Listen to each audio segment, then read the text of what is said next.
online yang diselenggarakan oleh Indonesia Belajar. Indonesia Belajar adalah sebuah media untuk belajar yang berisi motivasi, inspirasi, dan pengetahuan tentunya dari para narasumber terbaik di Indonesia. Hadir dalam platform mobile aplikasi yang sahabat pembelajar bisa langsung download di Google Play Store maupun di Apple App Store, ataupun Anda bisa langsung klik saja di website kita di indonesiabelajar.id, ataupun melakukan follow pada Instagram kami di indonesia_belajar.id. Dan jangan lupa juga untuk melakukan follow pada Instagramnya Pak Halim @halimsiang. Dan sahabat pembelajar, bagi Anda yang memiliki Facebook, Anda juga boleh untuk melakukan like pada Facebook fanpage kami di indonesiabelajar.id. Dan kami telah membuat juga sebuah grup WA khususnya untuk Pak Halim. Jadi bagi Anda yang belum masuk ke grup WA, boleh silahkan untuk memberikan nomor WA sahabat pembelajar. Nanti kita akan langsung masukkan ke dalam grup WA. Perkenalkan sahabat pembelajar, nama saya Jessica yang akan memandu seminar online kita hari ini. Dan seperti biasa setiap hari Senin, kita mengawali hari kita dan juga minggu kita dengan menghadirkan seseorang yang sangat luar biasa. Beliau adalah Bapak Halim Siang, co-founder of Ray Institute, Center for Fitness Excellence, promotor hidup sehat yang bermisi mengajak, mengedukasi, dan mencerahkan sebanyak mungkin orang untuk hidup sehat lebih awal dalam upaya mewujudkan kualitas hidup lebih baik dan usia harapan hidup lebih lama. Tentunya beliau sudah hadir di tengah-tengah kita sapa terlebih dahulu. Selamat pagi Pak Halim, apa kabar? Selamat pagi Bu Jessica, selamat pagi juga sahabat pembelajar semua. Kabar saya baik, seperti biasa ya. Semoga semua dalam keadaan yang baik juga. Amin, semoga sehat selalu ya Pak Halim ya. Baik, sahabat pembelajar, tema kita hari ini sangat menarik, yaitu Things to Know About Cancer. Jadi, kanker adalah salah satu vonis penyakit yang paling menakutkan. Kenali agar bisa jalankan gaya hidup yang mengurangi probabilitas munculnya kanker tersebut. Nah, hari ini kita akan bahas bersama-sama, kita akan kupas tuntas bersama dengan Pak Halim. Jadi bagi Anda, jangan keluar dulu sampai kita benar-benar selesai. Dan apabila Anda ingin bertanya, Anda boleh langsung tulis saja pertanyaannya di dalam kolom chat. Nanti kita akan tanyakan, kita akan bacakan, kita akan bahas bersama dengan Pak Halim. Bahkan bagi Anda yang ingin bertanya langsung kepada Pak Halim, boleh silahkan untuk melakukan raise hand. Nanti kita akan persilahkan untuk Anda berbicara langsung kepada Pak Halim. Baik, tanpa berlama-lama lagi, Pak Halim, bagaimana nih penjelasan mengenai Things to Know About Cancer? Silahkan. Ya, baik. Terima kasih Bu Jessica, terima kasih tim Indonesia Belajar, terima kasih semua yang sudah hadir, meluangkan waktu. Saya akan coba share screen untuk supaya ada struktur dan visual yang membantu. Ini bukan medical advice, ya. Saya bukan dokter, jadi saya tidak memberikan medical advice. Saya hanya kebetulan kepo untuk melihat ke dalam berbagai literatur ilmiah terhadap apa yang selama ini menjadi gaya hidup yang saya selama ini jalankan untuk mencari solusi di sini. Saya nggak mengklaim bahwa ini nanti akan menyembuhkan, gampang disembuhkan, atau apapun juga, atau pasti sembuh. Tidak ada klaim seperti itu. Lebih kepada you got nothing to lose dalam menjalankan hal ini. Dan saya merasa, ini kan opini ya, boleh dong ya orang beropini gitu, bahwa siapapun yang menjalankannya memiliki probabilitas yang jauh lebih tinggi untuk selalu sehat, jauh dari penyakit, dan bagi yang memang sudah memilikinya penyakit ini, memiliki peluang keluar dari bahayanya cukup tinggi gitu ya. Ini opini sekali lagi, jadi saya tidak pernah mengklaim ini itu ya, tapi ya kita coba lihat bersama-sama apa saja sebenarnya yang membuat saya tergerak untuk membahasnya hari ini. Makanya gambarnya hari ini bukan soal penyakitnya, tapi menjadi being a warrior dalam hal kesehatan. Dan juga tadi lagu pembukanya tentang judulnya Don't Surrender, gitu ya, jangan menyerah. Saya terinspirasi untuk sebenarnya mengambil quote dari Sun Tzu, karena menurut saya, somehow, para penderita penyakit ini tidak mengenal musuhnya. Mereka begitu mendapat vonis, langsung menyerah, memberikan nasib, ini badan gue, lu apain aja terserah, kepada pihak yang memberikan vonis. Jika Anda mengenal musuh dan dirimu sendiri, Anda tidak perlu takut hasil dari 100 kali bertempur. Jika Anda mengenal diri sendiri, tetapi tidak mengenali musuh, setiap kemenangan yang Anda raih, Anda juga mengalami kerugian dan ada babak belurnya lah. Gitu. Jika Anda tidak mengenali diri sendiri maupun musuh, Anda akan takluk dalam setiap pertempuran. Kebanyakan dari para orang yang sudah divonis dan diberitahu bahwa mereka memiliki penyakit ini, mereka jatuh kepada kelompok orang yang ketiga. Jika tidak mengenali diri sendiri maupun musuh, mereka takluk. Kalaupun mereka mengenal diri sendiri dan cukup bijak karena mungkin dapatnya di usia yang sudah cukup lanjut dan mungkin sudah mengakumulasi wisdom dalam hidupnya, mereka mungkin bisa seolah-olah bilang, saya survivor. Tapi at the end of the day, persentase orang yang akhirnya harus meninggal dari penyakit ini cukup tinggi. Berarti penyakit ini muncul lagi later on in the life. Gitu. Saya akan mencoba untuk membawa kita ke menjadi orang yang pertama. Kenali musuh, kenali dirimu sendiri. Nah, kita langsung kepada beberapa straight facts yang orang mungkin kurang ketahui. Kondisi yang kondusif untuk munculnya sel kanker adalah stres, penumpukan lemak, dan toksisitas. Mungkin salah satunya juga yang bisa saya tambahkan adalah defisiensi berbagai nutrisi, ya, defisiensi berbagai elemen sehat seperti sinar matahari, udara bersih, dan lain sebagainya.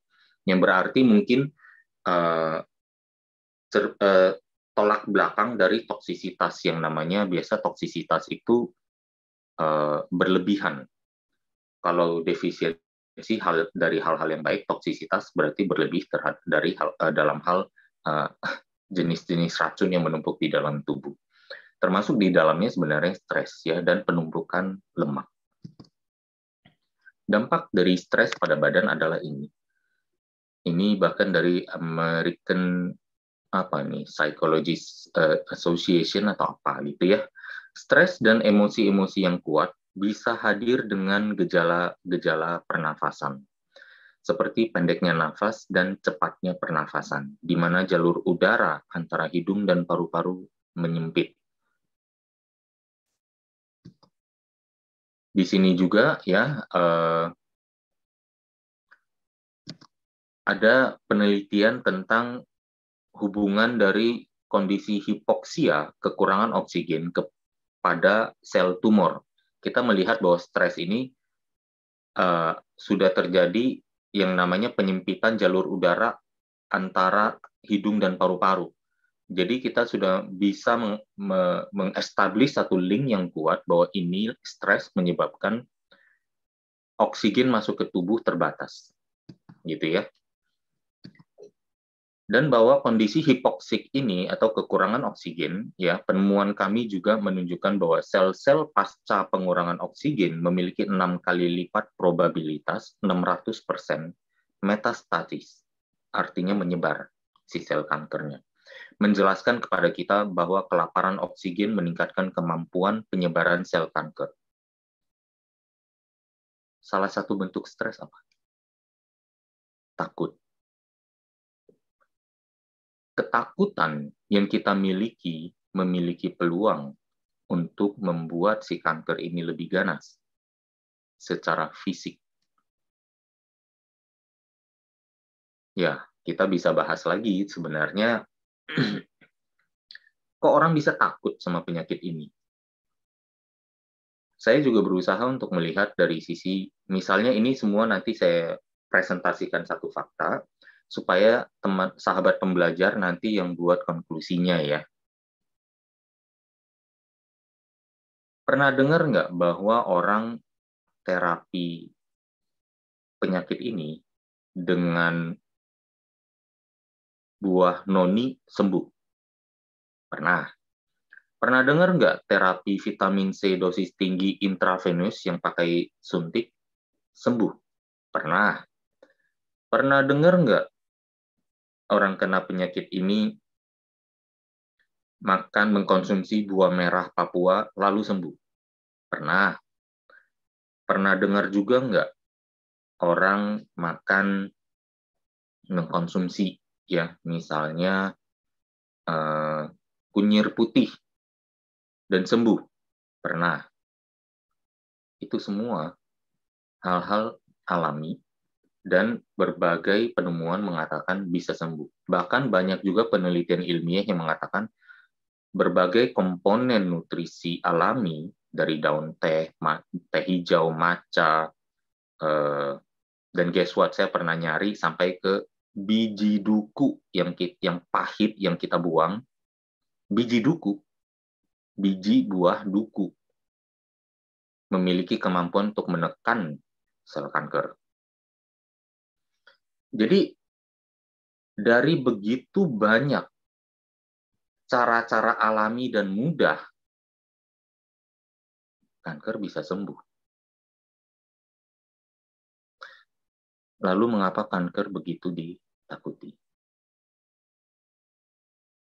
Angka kematiannya tinggi karena apa ya? Karena ya lain macam-macam deh. Gitu. Salah satunya saya rasa mungkin berhubungan dengan adanya treatment yang selama ini persisting dan tidak ada treatment alternatif. Kita semua tahu ya, terapi apa yang paling populer untuk penyakit ini. Dan tahu nggak teman-teman bahwa sebenarnya terapi ini sudah ada sejak tahun 50-an.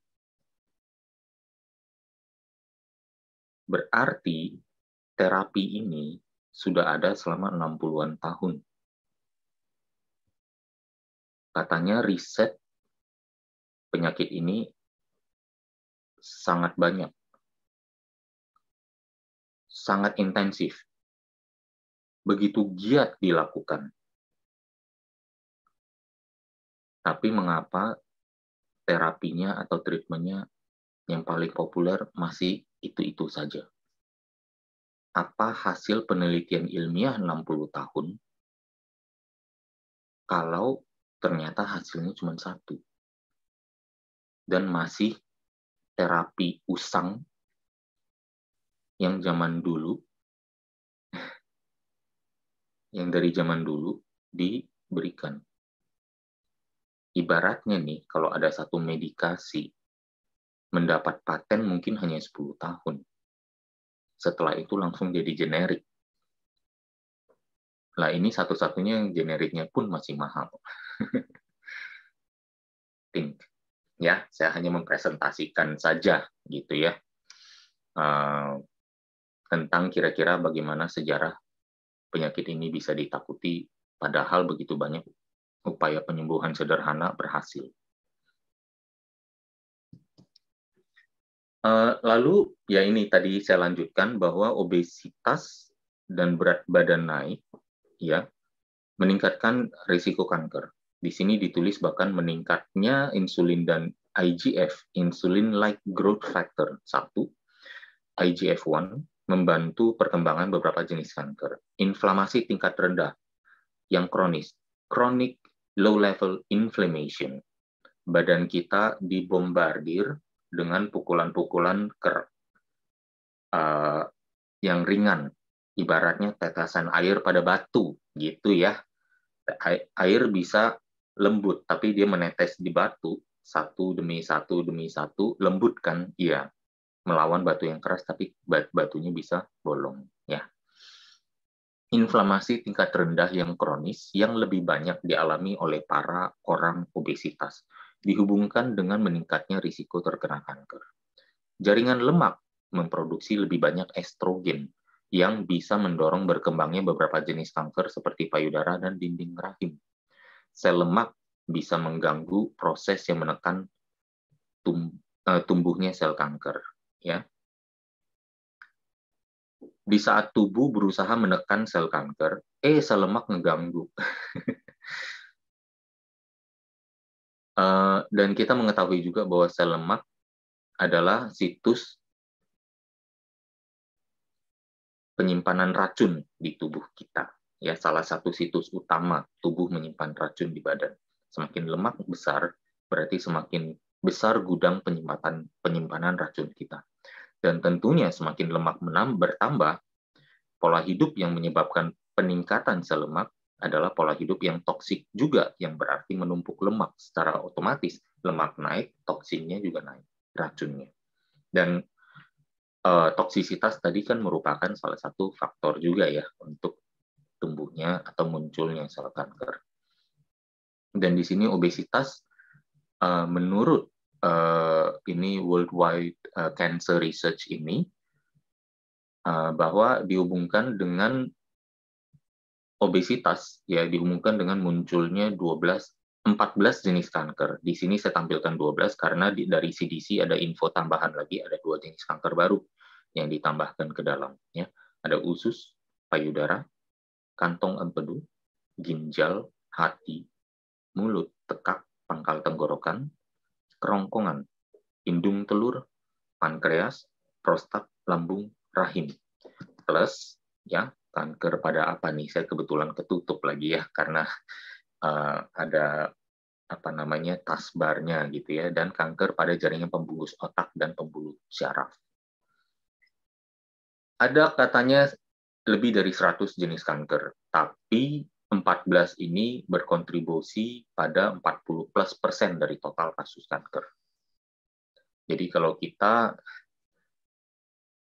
sesederhana menganut pola hidup yang tidak menumpuk lemak, yang membakar lemak, yang membangun otot, otomatis risiko ini turun drastis. Mendekati 0. Harapannya begitu. Dan toksisitas.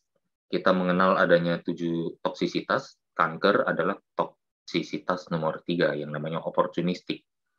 Opportunistic maksudnya apa? Opportunistic maksudnya dia mengintai, seperti halnya virus dan bakteri, sudah ada entah di badan kita, entah di sekeliling kita, ya. Tapi menunggu badan kita lemah untuk dia muncul dan menyebar ataupun membesar atau naik stadium. Jadi selama tubuh kita kuat dan kita menjalankan pola hidup yang baik, bisa saja stadiumnya stuck atau mandek, ya. Atau bahkan hopefully turun.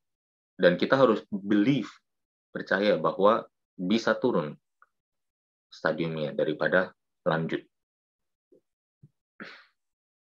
7 toksisitas yang lain, heavy metal, banyak sekali, mungkin dalam makanan, ya. Tapi ini mungkin lebih kepada apa yang ada di udara yang kita hirup. Ya, jumlah polusi yang muncul, ya. Persistent organic pollutant juga, seperti pestisida dan lain-lain, ya. Kemudian ada makanan berbeda lagi. Makanan itu misalnya mungkin dari proses memasak muncul racun baru misalnya dan lain sebagainya, ya. Bahkan apa yang ditambahkan dalam makanan, GMO, ya, nah, partikel atau materi genetik dari makhluk lain yang dimasukkan ke dalam makanan nabati misalnya, atau bahkan dalam makanan hewani katanya adanya hormon dan lain sebagainya, ya, antibiotik. Kemudian juga mungkin di makanan juga adalah pengawet yang ditambahkan, ya, pewarna, berbagai aditif yang kita tidak ketahui yang diselipkan masuk ke dalam makanan kita. Energetik bersifat misalnya stres yang dari uh, radioaktif, ya, dan lain sebagainya. Wi-Fi, HP, telekomunikasi, laptop, bahkan X-ray sekalipun, ya, itu semua sifatnya energetik. Kemudian ada psikologis maupun spiritual. Solusinya, perbaiki komposisi tubuh, turunkan lemak, naikkan otot. Kalau penumpukan lemak berhubungan dengan meningkatnya risiko kanker, 14 jenis kanker yang mendominasi statistik kanker, berarti logikanya, akal sehatnya adalah menurunkan lemak dan menaikkan otot. Kemudian hindari, batasi, kurangi, atau hentikan. Hindari dan hentikan mungkin hampir sama, ya. Hindari, hentikan, batasi, kurangi paparan pada 7 toksisitas.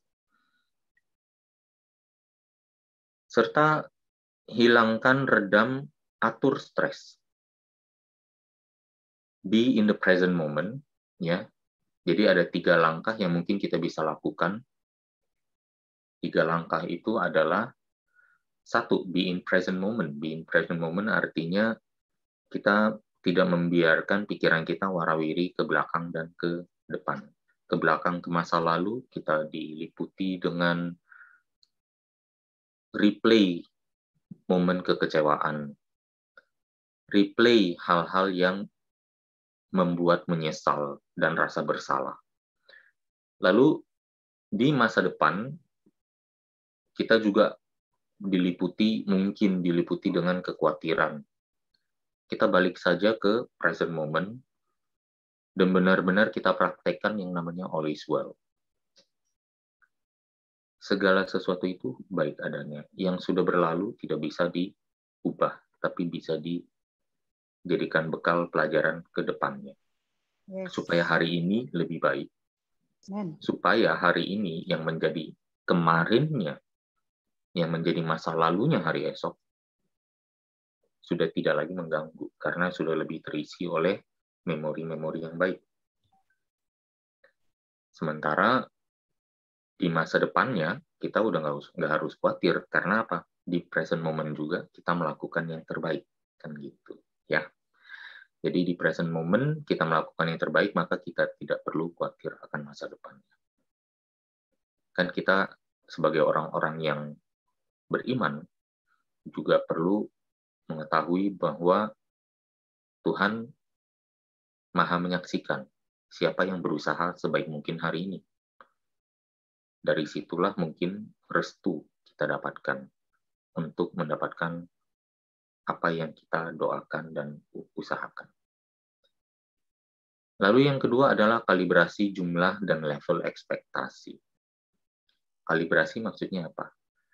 Biasanya ketidaksukacitaan, biasanya kekecewaan, kemarahan muncul karena kenyataan selalu lebih rendah daripada ekspektasi atau harapan. Kalau sudah begitu, berulang-ulang kali dalam hidup kita, mengapa kita tidak mengkalibrasikannya? Mungkin salahnya di saya. Jumlah harapan saya kebanyakan. Mungkin salahnya di saya. Level harapan saya yang banyak itu tinggi-tinggi semua. Akhirnya kenyataannya yang begitu nggak ketemu atau jauh di bawah atau lebih rendah, kita mengoleksi yang namanya kekecewaan. Kita kalibrasikan. Sederhanakan hidup, bahasa sederhananya. Kurangi jumlah harapan kita. Dan turunkan levelnya. Setelah dikurangi jumlahnya, diturunkan levelnya. Loh, kan katanya cita-cita nggak boleh rendah. Iya, cita-cita itu bukan ekspektasi.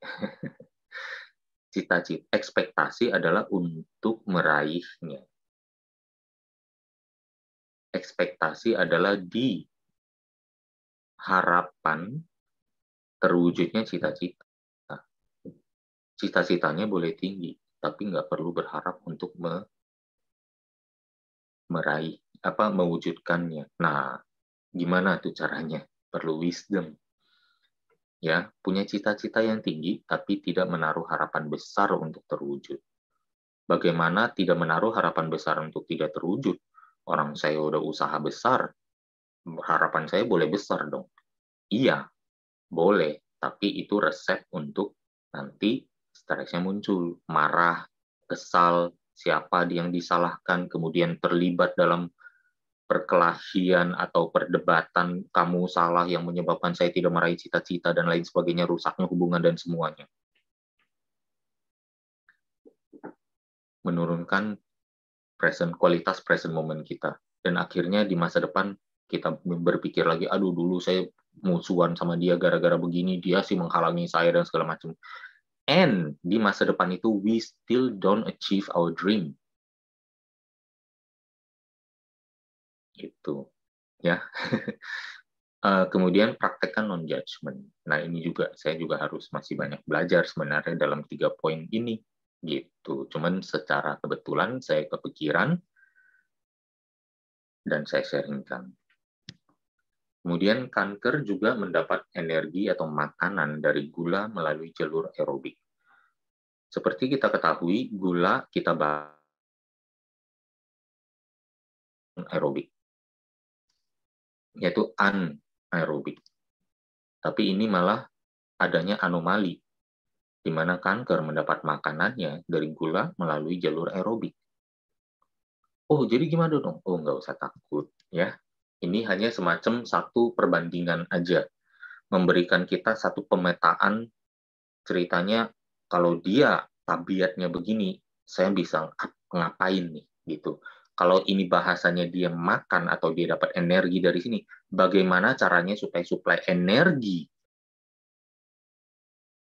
ke kanker ini saya limit, saya hentikan, jadi dia tidak ada energi, jadi dianya lemes. Masuk akal nggak? Thought proses saya, proses berpikir saya, tahap demi tahap yang saya coba sistemasikan kepada sahabat pembelajar. Kalau metabolisme sel sehat membakar gula dari jalur anaerobik, ya, kotak pink poin pertama. Kemudian ada lagi sel sehat juga kalau membakar lemak melalui aerobik, jalur aerobik. Ya, aero berarti ada udara, ada oksigen. Metabolisme energi sel sehat seperti itu. Kemudian metabolisme energi sel kanker adalah gula, glikolisis, tapi aerobik. Jadi aerobik glikolisis. Aneh nih. Ya, makanya dia berlawanan dalam hal sifat. Dia menjadi parasit pada tubuh kita yang menjadi inang. Lalu dia berulah di sana dengan sistem energi yang berbeda daripada yang sel sehat. Dan hal ini ditemukan oleh Dr. Otto Warburg di tahun 56. Sebenarnya riset ini bahkan mendapatkan penghargaan hadiah Nobel juga. Kalau kita sudah tahu energinya si sel kanker ini dapat tenaganya dari aerobik glikolisis, bagaimana caranya menurut saya? Kita limit atau kita bikin dia lemes dan nggak dapat energi. Latih tubuh agar fasih membakar gula dengan jalur anaerobik. Latihan beban. Latih tubuh agar fasih membakar lemak dengan jalur aerobik. Berarti latihan aerobik, dan ditambah lagi apa? Ternyata latihan beban meningkatkan konsumsi oksigen sesudah olahraga. Ekses lagi. Dan itu mengaktifkan pembakaran lemak saat istirahat. Plus pola makan yang rendah karbohidrat. Karena apa? Glikolisis. Glikolisis artinya apa? Nah, ini kita balik lagi. Nah, glikolisis artinya apa? Glikolisis artinya bakar gula. Tapi jalurnya aerobik, kan gitu. Nah, ini kita buat supaya dia tubuh fasih ada di anaerobik glikolisis dengan latihan beban. Poin kedua, fasih membakar lemak dengan jalur aerobik, berarti aerobik lipolisis. Kita fasihkan juga. Jadi metabolisme energi sel sehat kita harus kita optimalkan. Dari situ kita merebut apa yang bagus untuk sel kanker.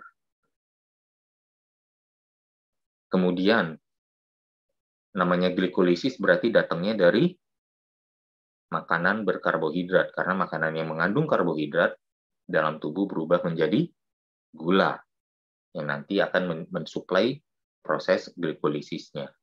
Jadi, kalau misalnya salah satu hal pertama yang paling gampang untuk kita lakukan, apabila memang ada yang memang ini ya, misalnya, tentunya saya tidak mengharapkan siapapun untuk memilikinya. Pola makan rendah karbohidrat, lakukan latihan beban seintensif mungkin, dan lakukan kegiatan aerobik. Semua jalur sel-sel sehat kita optimalkan. Dan pada saat yang sama, kita putuskan suplai energi. Matiin lampunya di rumah kanker, maksudnya itu.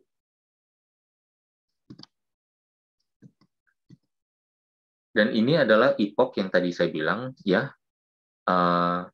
excess post-exercise oxygen consumption. Konsumsi oksigen berlebih sesudah olahraga itu bisa diraih dari latihan beban. Tubuh mengkonsumsi lebih banyak oksigen pasca olahraga. Olahraga yang menggunakan oksigen membakar kalori lebih banyak saat olahraga, yaitu aerobik. Latihan beban yang berat meningkatkan konsumsi oksigennya pasca olahraga. Latihan intensitas tinggi dengan interval meningkatkan epoch, which is totally itu adalah latihan beban. Epoch ditentukan oleh intensitas, bukan durasi. Jadi latihan bebannya sebisa mungkin mendapatkan intensitas tertinggi. Ya, latihan beban menghasilkan epoch lebih tinggi daripada lari dengan kecepatan konstan. Dan epoch dari latihan beban dan interval menambah 6-15% pembakaran kalori.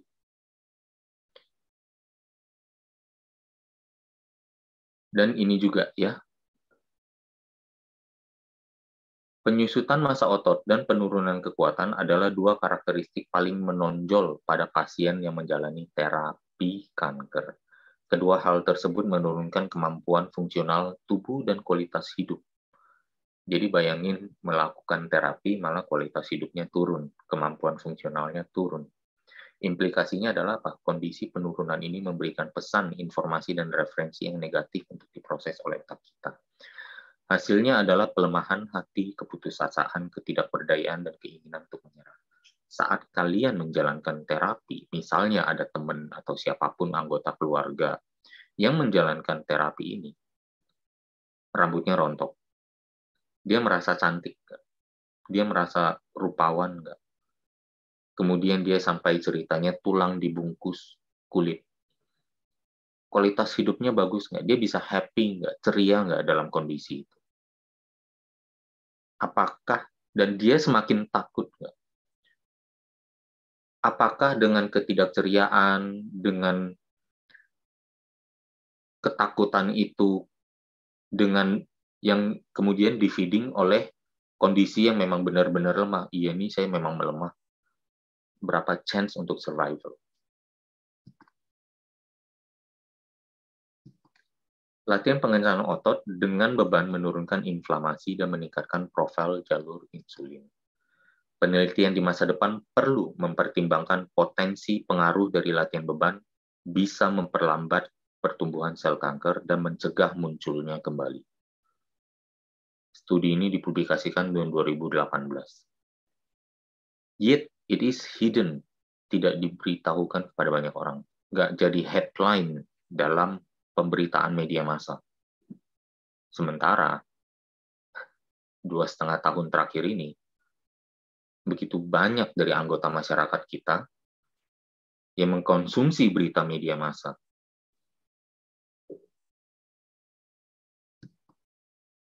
Kita coba lihat ya dampak samping dari kanker dan pengobatannya. Ternyata pengobatannya dan kankernya arahnya sama. Rasa lelah berkepanjangan, turunnya kekuatan otot, turunnya massa tubuh bebas lemak, turunnya massa tulang, turunnya kapasitas aerobik. Semua faktor di atas menyebabkan penurunan kualitas hidup secara menyeluruh. Dan kita lihat dampak manfaat pengaruh olahraga pengencangan otot, latihan beban pada pasien kanker. Memiliki potensi besar untuk mengatasi dampak buruk dari kanker, seperti pembuangan otot rangka atau muscle wasting. Meningkatkan kekuatan repetisi maksimal sampai 110%. Meningkatkan kapasitas paru-paru menghirup oksigen, aerobik lipolisis, lebih banyak sampai 15%, IPOC tadi. Dan VO2 max bahkan. Meningkatkan stamina otot rangka secara signifikan. Penurunan level insulin dan meningkatnya sensitivitas insulin. Tidak ada dampak negatif apapun terhadap immunological, endocrinological, hematological, dan lymphedema. Justru latihan beban adalah kebalikan dari penyakit dan pengobatannya. Get you to think. Sorry. Bagi yang pernah nggak ngelihat orang yang punya penyakit ini, malah memutuskan untuk nge-gym dan diet low carb?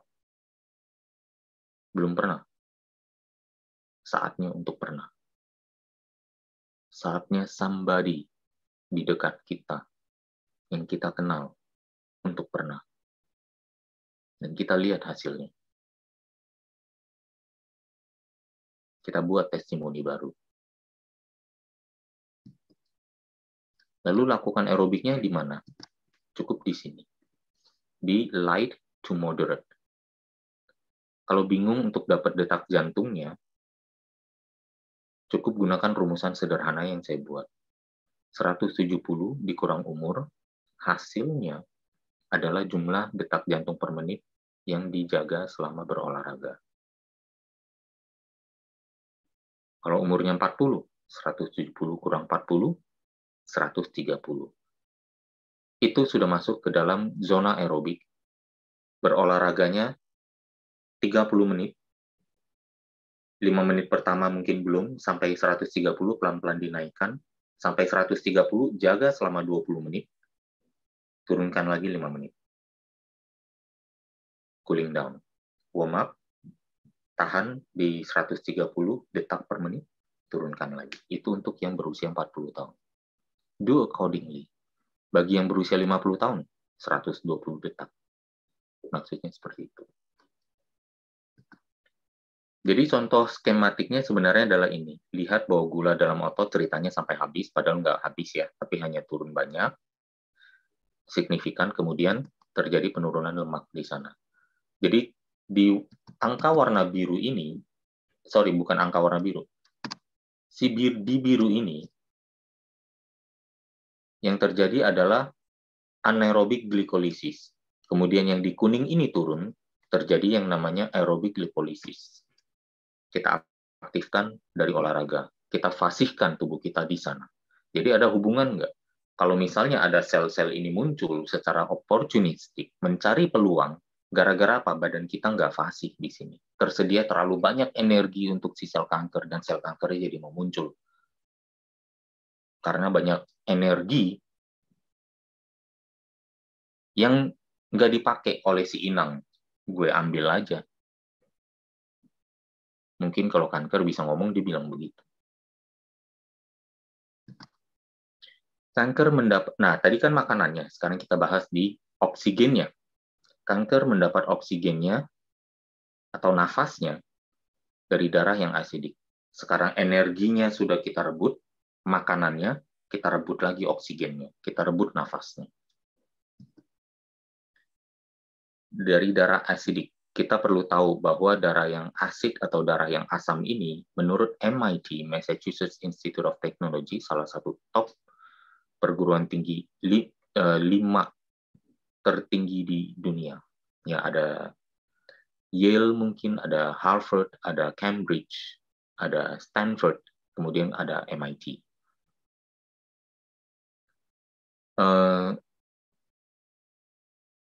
Dikatakan di sini acidic environment, lingkungan asidik yang berarti darah. Ya, darah yang asam memicu trigger genes genetik, trigger genes yang membantu kanker metastasize atau menyebar. Ya. Dan sebenarnya darah kita itu secara alami untuk ukuran asidik dan alkalin ini ada yang namanya pH level. pH level itu sebenarnya normal itu di 7. Netral maksudnya. Kan karena hitungannya adalah 0 sampai 14. Kemudian angka tengahnya adalah di 7. Kalau 0 sampai 14 angka tengahnya di 7, 7 itu adalah netral. 0 sampai 7 asam, 7 sampai 14 alkalin. Nah, tubuh kita hanya cukup untuk berada sedikit alkalin di 7,35 sampai 7,45. Terlalu alkalin pun kita bisa meninggal. Terlalu asidik pun kita bisa meninggal. Tapi kebetulan kanker ini senangnya di environment yang asidik, yang asam. Jadi kita udah perlu berpikir tentang bagaimana supaya kita stay di tugas kita hanya untuk menjaga kita di level 7,35 sampai 7,45. Nah, hati-hati kalau ke kirinya, gitu ya. Lalu bagaimana? Kenali dan manage asidosis yang ada. Metabolic acidosis, ya, berbagai stres memunculkan metabolic acidosis juga, pola makan yang salah juga hal-hal yang sama. Renal tubular berarti yang berhubungan dengan ginjal, dan ini mungkin berhubungannya dengan asam urat, ya. Metabolik dan renal tubular itu mungkin berhubungan dengan asam urat kuat sekali. Respiratory acidosis, nah itu juga mungkin ya, diet induced, drug induced. Metabolik mungkin somehow sedikit asidik dalam hal misalnya kalau kita berolahraga, metabolisme kita meningkat, saat kita latihan beban, muncul yang namanya laktat, asam laktat, itu juga acid, it's a mild one dan nggak masalah, karena hanya sekali-sekali kita munculkan dan tubuh kita terlatih untuk mengurainya. Gitu. Tetapi di luar itu ya harus hati-hati ya. Jadi bagaimana dengan diet yang super alkalin, segala sesuatunya harus mikirin ini alkalin, itu alkalin, ini asid, takut, nggak perlu ya. Atau segala sesuatu dalam kehidupan kita fokuskan untuk menambah alkalinitas tubuh. Iya dan tidak. Iya karena mungkin berbagai toksisitas itu menyebabkan lebih berhubungan dengan acidity. Dan kita makanya karena udah secara alami tanpa usaha aja udah lebih asid, maka kita harus lebih fokus ke alkalinitas. Setuju. Tetapi tidak dalam arti kita sampai takut kepada certain types of acidity. Gaya hidup sehat memiliki komponen asidik di dalamnya dan kita perlu embrace. Namun hal tersebut bukan untuk menyakiti tubuh kita. Kita hanya perlu untuk menjaga tubuh kita sedikit lebih alkalin. Hati-hati, hyperalkalinity juga nggak bagus. Ya. Dan yang terakhir adalah tubuh manusia memiliki mekanisme autofagi untuk menghancurkan sel-sel yang merugikan atau tidak bermanfaat bagi tubuh, termasuk sel kanker. Penelitian tentang autofagi ini atau temuan tentang autofagi ini menerima hadiah Nobel tahun 2016 dan ini adalah slide-nya. Ini adalah ilmuwannya Dr. Yoshinori Osumi, ya. Mungkin makanan favorit beliau adalah nori, seperti saya. Ini adalah slide lecture Dr. Yoshinori Osumi waktu menerima penghargaan Nobel. Beliau didaulat untuk memberikan lecture ulang tentang penelitiannya, dan inilah yang beliau tampilkan salah satunya. Ya, ada intracellular clearance. Nah, ini suppression penekanan degenerative diseases. Tumor suppression. Elimination of invasive bacteria berarti apa? 3 hal yang pertama aja yang di kanan sudah merupakan penekanan pada toksisitas nomor 3 supaya tidak berdaya. longevity, ya, luar biasa. Autofagi, mekanisme ini dimiliki oleh tubuh manusia. Saya review sedikit aja bagaimana cara terjadinya. Adanya autofagosom. Autofagosom ini termasuk di dalamnya adalah sel-sel mati, sel kanker, tumor, kista, macam-macam yang sebenarnya memiliki unsur yang dinamakan organel itu, ya, sitoplasm dan organel. Yang sifatnya limbah, debris, metabolisme, dan segalanya. Kemudian dikirimlah ke lysosom. Lysosom ini menjadi satu situs daur ulang, ya.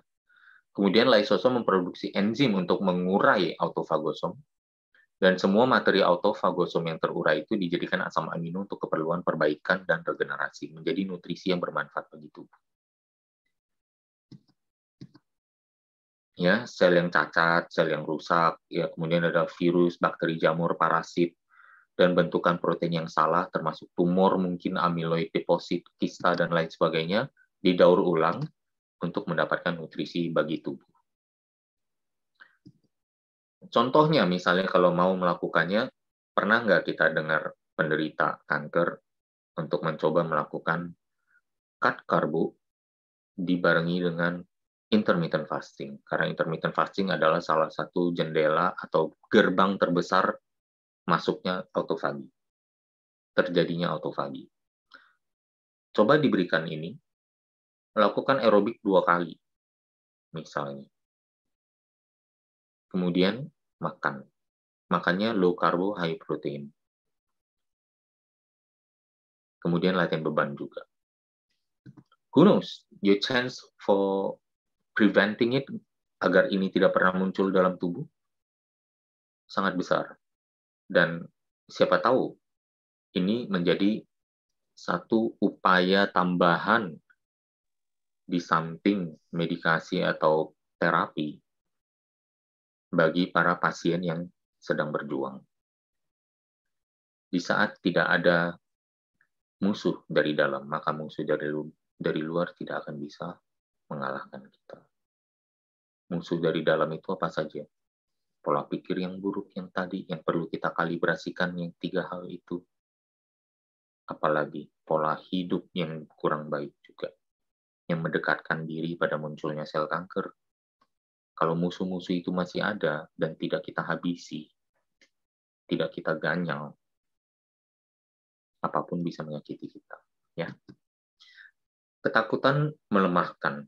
Persiapan dalam hal praktek pola hidup sehat memberikan fondasi kokoh untuk kuat dan tenang pada saat yang sama. Saat kita tempatkan penyakit tersebut ke posisi yang semestinya, meskipun dikenal sebagai penyakit serius, tetapi sangat besar probabilitas atau peluang untuk sembuh total darinya bila kita menjalankan pola hidup yang tepat, pola hidup fitness dan binaraga. Pencegahannya pun ada dalam pola hidup fitness dan binaraga. Masih sedikit memang yang kita ketahui tentang penyakit ini, tetapi yang sedikit ini sebenarnya adalah sudah cukup. Terima kasih sudah mengikuti dari awal. Terima kasih sudah bergabung juga.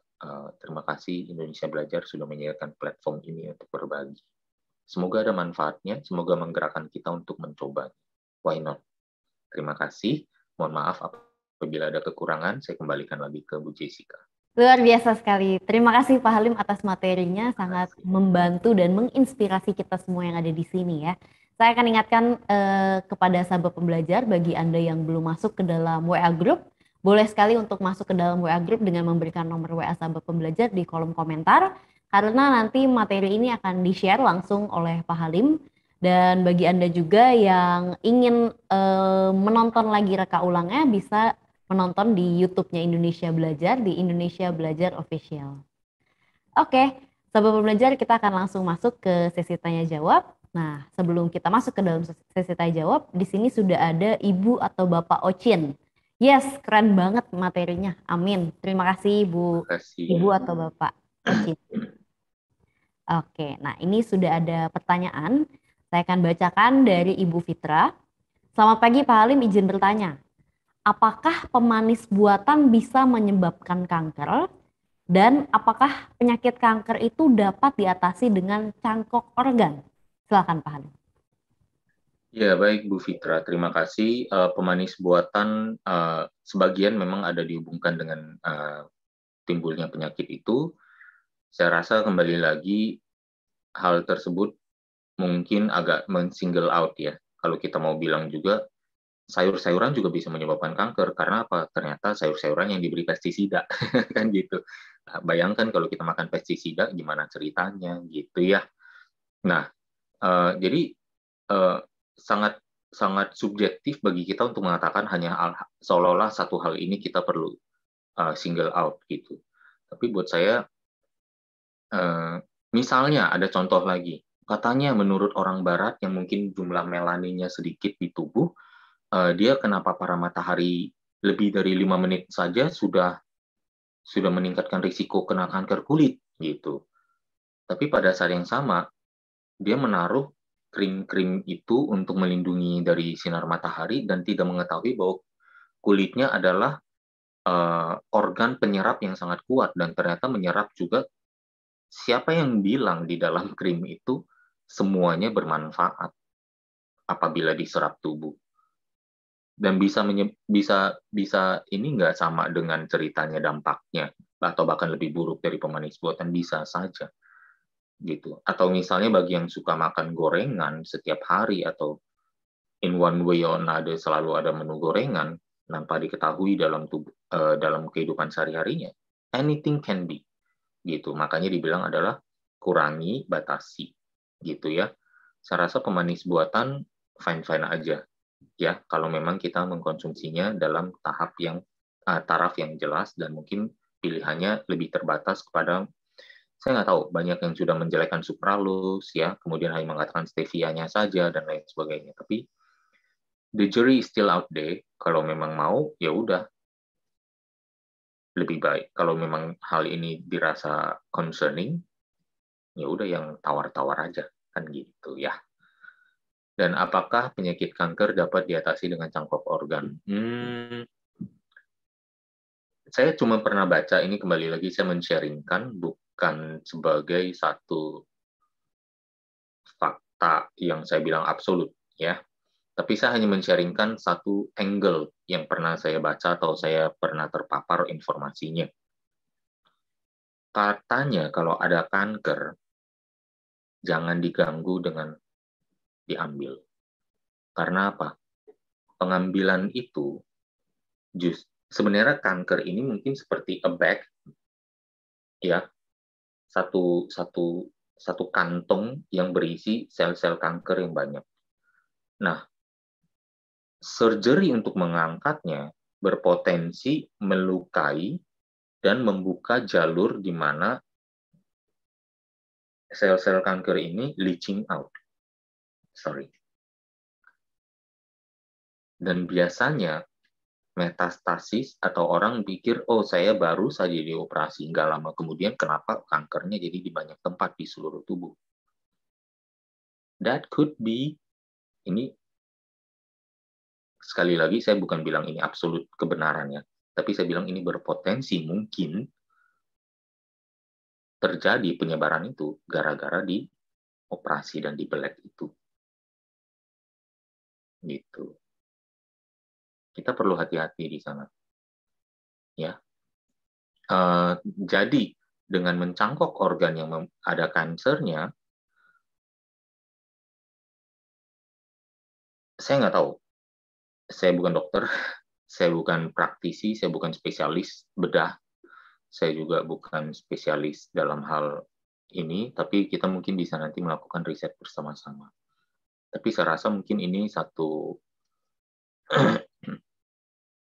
upaya yang sifatnya mungkin untuk memperpanjang hidup, tapi belum kepada ranah mencegah itu untuk muncul kembali. Kan gitu.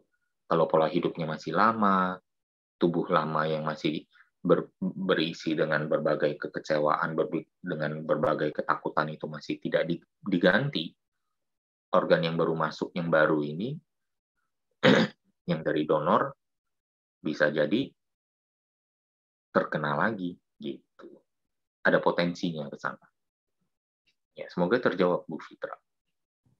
Terima kasih Pak Halim, Ibu Fitra, semoga terjawab. Nah, kita lanjut lagi ke pertanyaan Ibu Elfrida.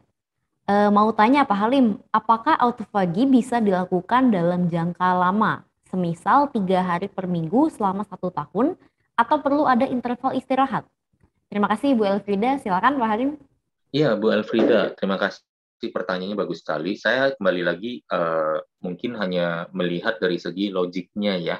Kalau memang ternyata autofagi itu sudah self-cleaning cukup banyak, saya rasa mungkin ada saatnya kita bilang, oh ya nggak ada lagi dari badan kita untuk dimakan nih ceritanya. Jadi kita bisa off sebentar, sampai mungkin ceritanya nanti ada muncul lagi, baru kita lakukan lagi. Saya rasa bisa jadi seperti itu. Jadi mungkin istirahat 1 bulan, kemudian diulangi lagi prosesnya selama setahun, istirahat lagi sebulan, saya rasa itu hal yang bagus.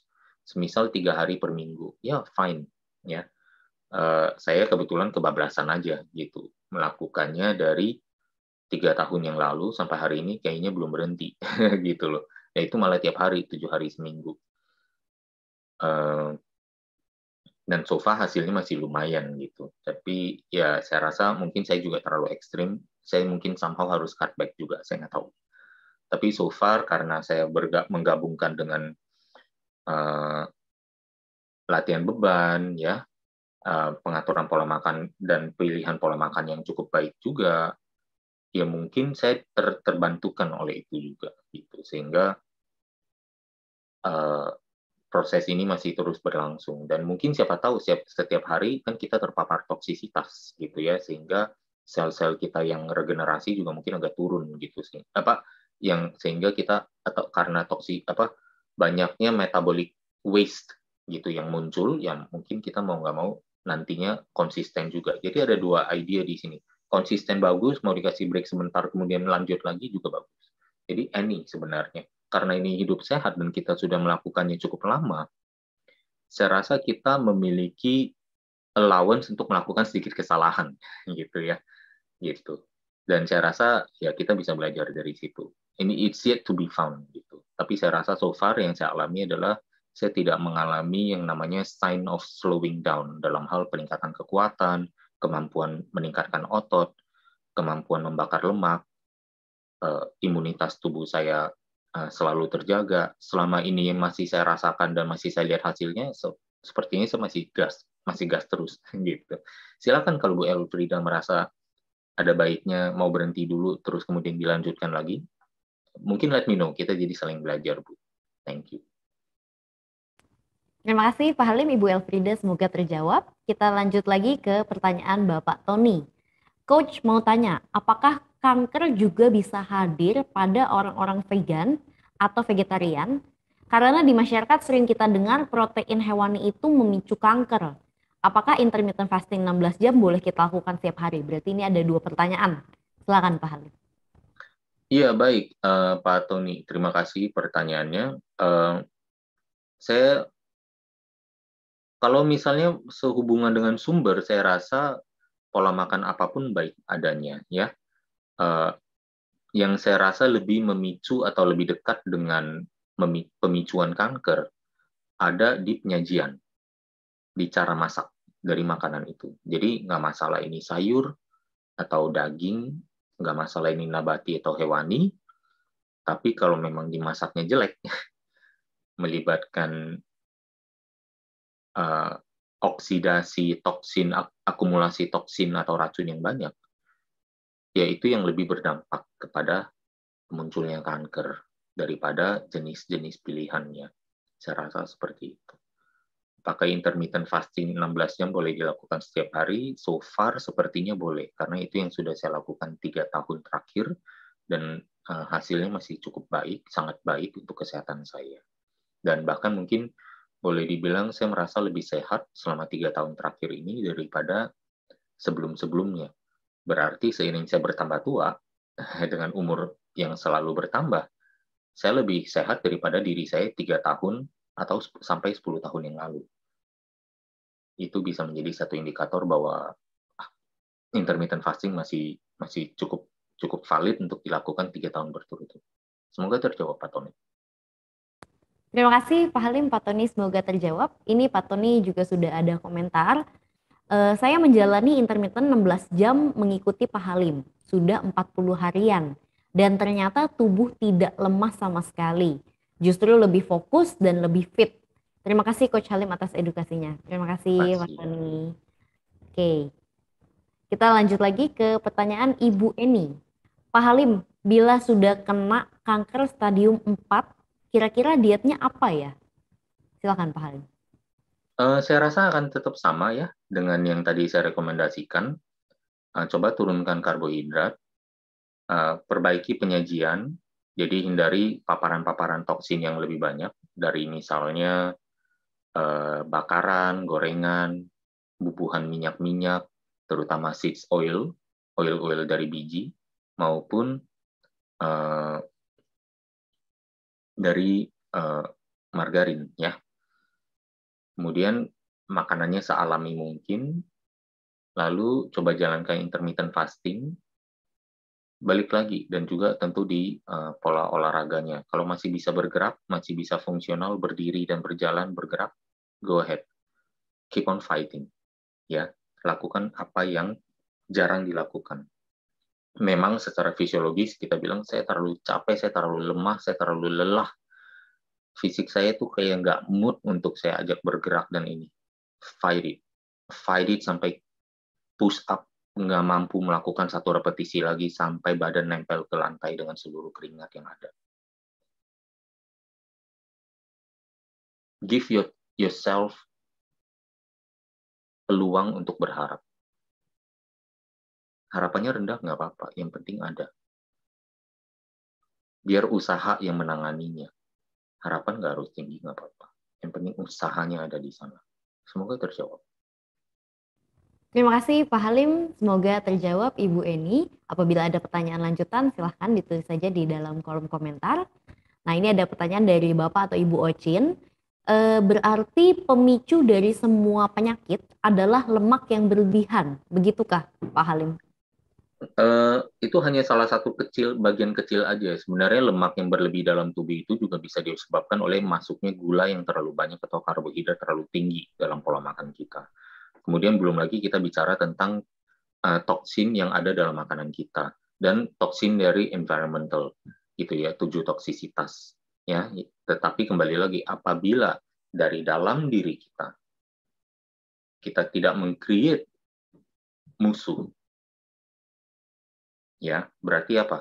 Pola pikir kita bersih, pola hidup kita bersih, olahraga kita bersih, kita menyikapi pola hidup sehat ini dengan pertemanan hati, tidak adanya sungut-sungut, tidak adanya perlawanan, tidak adanya protes, menjalankan pola hidup sehat ini begitu tulusnya, ya kan? Maka segala toksisitas dari luar tidak akan membahayakan kita, meskipun mungkin menyakitkan kita sometimes. Atau menyakiti kita sometimes. Semoga terjawab, Bu. Terima kasih Pak Halim. Ibu Ocin, semoga terjawab. Kita lanjut lagi ke pertanyaan Ibu Natalia. Coach Halim, tadi pestisida itu bisa memicu sel kanker. Berpotensi, iya. Ya, efektifkah penggunaan alat ozonizer untuk mengurangi pestisida? Terima kasih. Mungkin, kalau memang produk itu ceritanya ada pengujian, ini adalah sayuran yang ada pestisidanya. Ini adalah produknya yang akan kita cuci. Setelah dicuci atau dibersihkan, kemudian dicek lagi sayur yang sama. Saya nggak tahu apakah sudah ada penelitian seperti itu, gitu ya, untuk memvalidasi manfaat dari teknologi tersebut. Kalau memang ternyata terbukti, why not? Bisa saja, ya. Semoga terjawab. Semoga ada produk ini dan semakin tersedia ke depannya. Dan juga tentu semoga teknologi pertanian kita lebih melibatkan paparan pestisida yang lebih sedikit lagi, lebih rendah lagi, atau bahkan tidak ada sama sekali. Amin. Terima kasih Pak Halim. Kita lanjut lagi ke pertanyaan Ibu Elfrida. Terima kasih banyak penjelasannya Pak Halim, sangat jelas. Saya sudah menjalankan autophagy itu 18 jam sudah 10 bulan. dan bulan lalu terkena DBD. Nah, baru mulai lagi bulan ini autofagi. Tanya Pak, berapa lama interval menjalankan autofagi pasca sakit ya Pak? Iya Bu Elfrida, take your time untuk recover ya, untuk sembuh sepenuhnya dari DB ya, kemudian dan juga dari medikasinya gitu ya. Mungkin upaya detox, minum air lebih banyak, tetap ya berusaha untuk kembali berolahraga pelan-pelan, dan kemudian nantinya bisa balik lagi ke pola makan yang intermittent fasting itu. Berapa lama belum pernah ada yang mencari juga bahwa sebenarnya berapa lama sesudah penyakit tertentu ya baru kita bisa masuk. Tapi saya rasa mungkin berhubungan dengan ceritanya nih, penambahan massa otot atau berapa otot yang turun atau lemak yang naik selama kita berada di bawah kondisi penyakit. Nah, itu yang harus kita bayar balik dulu, saya rasa. Kalau udah dapat bayar balik, mungkin baru intermittent fasting bisa diperkenalkan pelan-pelan lagi. Saya rasa mungkin di sana. Terima kasih Bu Elfrida, semoga menjawab. Terima kasih Pak Halim, Ibu Elfrida, semoga terjawab. Ini ada pertanyaan dari Ibu Feti. Coach Halim, autofagi boleh dilakukan sampai usia berapa ya? Lansia 80 tahun ke atas boleh disarankan? Silahkan Pak. Bu Feti, sepertinya lansia 80 tahun ke atas rata-rata sudah menjalankan autofagi gitu. Karena apa? Mungkin giginya yang tinggal sedikit sehingga akhirnya nggak selera makan gitu ya. Akhirnya mereka sendiri udah makannya sedikit. Tapi saya rasa mereka lebih kepada diperbaiki 4 elemen diet lainnya gitu, atau bahkan 3 elemen diet lainnya. Autofagi hanya membahas tentang, atau intermittent fasting lebih banyak membahas tentang elemen nomor 3, yaitu jadwal, timingnya. Tapi ada 3 elemen lain, yaitu apa? Sumber, penyajian, dan jumlah. Nah, ini 3 yang lain juga tidak kalah pentingnya. Saya rasa diperbaiki aja gitu. Bagaimana caranya supaya makanan cukup lembut untuk mereka konsumsi. Bagaimana agar kita mengedepankan kecukupan protein dan serat untuk mereka.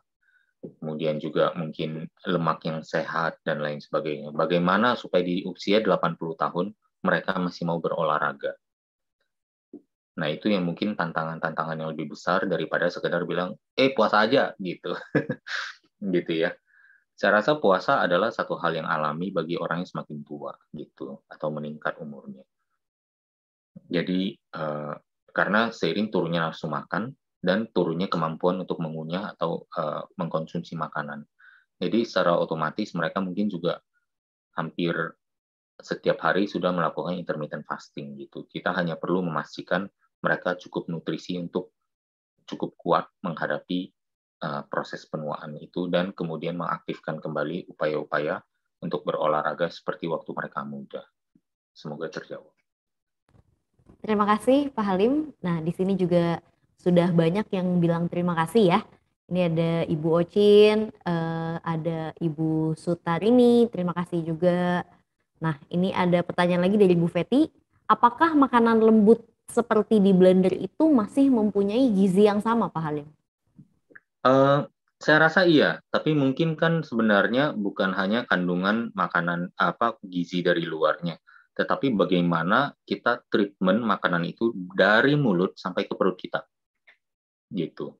Jadi dari mulut kita bagaimana kita caranya untuk supaya mengasimilasi makanan itu dengan lebih baik, dari mengunyah, kemudian apakah tubuh kita cukup sehat untuk memproduksi enzim di air liur untuk mengurai nutrisi-nutrisi tersebut gitu. Yang di blender kecenderungannya kan langsung ingin ditelan, tapi tentunya proses pengunyahan terhadap makanan blender pun boleh saja terjadi waktu makan di dalam mulut.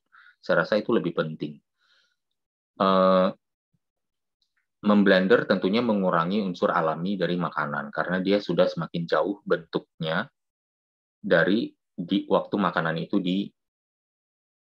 dipetik, dipanen, ataupun disembelih gitu. Jadi karena terjadi penambahan proses gitu ya, dari sudah dimasak, udah ada prosesnya. Kemudian di blender pula yang matang itu. Gitu. Berarti udah ada proses yang lebih lanjut. Mengurangi komponen alaminya. Berarti kita harus lebih berhati-hati lagi dengan bagaimana kita memaksimalkan asimilasi itu dengan menyikapi makanan blender tidak langsung diminum, tidak langsung ditelan, tetapi juga masih berusaha dilibatkan dalam mulut dengan dikunyah, ya, agar terjadinya kontak dengan enzim pencernaan yang sudah ada dari air liur kita. Baru kemudian itu memprekondisikan supaya makanan masuk ke dalam lambung, lambung tidak memiliki kerja yang berat, asamnya yang diproduksi bisa cukup untuk mengurai kembali atau mengurai lebih lanjut makanan-makanan tersebut. Semoga terjawab, Bu Feti. Terima kasih, Pak Halim, Ibu Feti, semoga terjawab. Tidak terasa, sahabat pembelajar, ternyata sudah jam 11.23. Mungkin sebelum saya tutup, silakan Pak Halim untuk melakukan closing statement. Silakan. Ya, baik. Terima kasih Bu Jessica, terima kasih semuanya sudah hadir ya, sudah bergabung. Saya hanya ingin kembali lagi mengulang bahwa penyakit ini mungkin ya serius, tapi mungkin ada beberapa cara bagi kita untuk tidak memunculkannya, dan saat dia muncul, kita tidak melakukan tindakan yang terlalu tergesa-gesa, terlalu gegabah untuk langsung mengatakan, oh hanya yang tradisional yang kita kenal selama inilah yang paling benar gitu. Semoga presentasi hari ini bisa memberikan satu alternatif tambahan untuk coba dijalankan atau ditambahkan ke dalam pola hidup yang baru. I'm sure dengan adanya vonis ini, semua orang, apabila orang ada yang kena ya dengan vonis ini, biasanya pasti langsung berbenah dalam pola hidupnya. Lakukan dengan benar, coba ini menjadi salah satu upaya untuk melakukannya dengan benar, apa yang ditampilkan dalam seminar Zoom hari ini. Dan give it a try, karena apa? Ya, pastinya kita harus berada dalam attitude all out, tapi nothing to lose, gitu. Dan kita lakukan aja. Semoga bermanfaat adanya, semoga bisa dibagikan, dan kita start satu gelombang perbaikan gaya hidup baru, dan ini semakin menguatkan hati kita bahwa ternyata gaya hidup fitness dan binaraga bukan saja baik untuk penderita berdasarkan referensi-referensi ilmiah dan logika berpikir dan proses berpikir yang sehat. Harusnya latihan pola hidup sehat, fitness dan binaraga ini powerful untuk mengatasi masalah penyakit ini. Kalau dia powerful enough untuk mengatasi masalah penyakit ini, dia powerful enough untuk mencegahnya muncul dalam diri kita. Sehingga semoga kita bisa menikmati dalam umur yang panjang durasi sehat yang semaksimal dan selama mungkin. Semoga demikian adanya untuk kita semua. Amin. Mohon maaf apabila ada kekurangan. Kita bertemu lagi hopefully 2 minggu ke depan. Thank you. Terima kasih Pak Halim, luar biasa sekali materi kita hari ini. Dan saya akan ingatkan kembali kepada sahabat pembelajar yang belum masuk ke dalam WA Group, boleh sekali untuk masuk ke dalam WA Group karena materinya akan langsung di-share di dalam grup tersebut.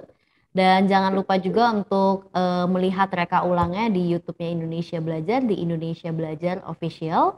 Dan jangan lupa juga untuk melakukan subscribe pada di YouTube-nya Pak Halim, di Coach Halim Chiang, pakai J. Oke, baik. Terima kasih sahabat pembelajar telah hadir di tengah-tengah kita. Kita akan berjumpa lagi di 2 minggu berikutnya. Terima kasih, saya Jessica dan tim Indonesia Belajar mohon undur diri. Sampai jumpa dan salam sehat. Terima kasih.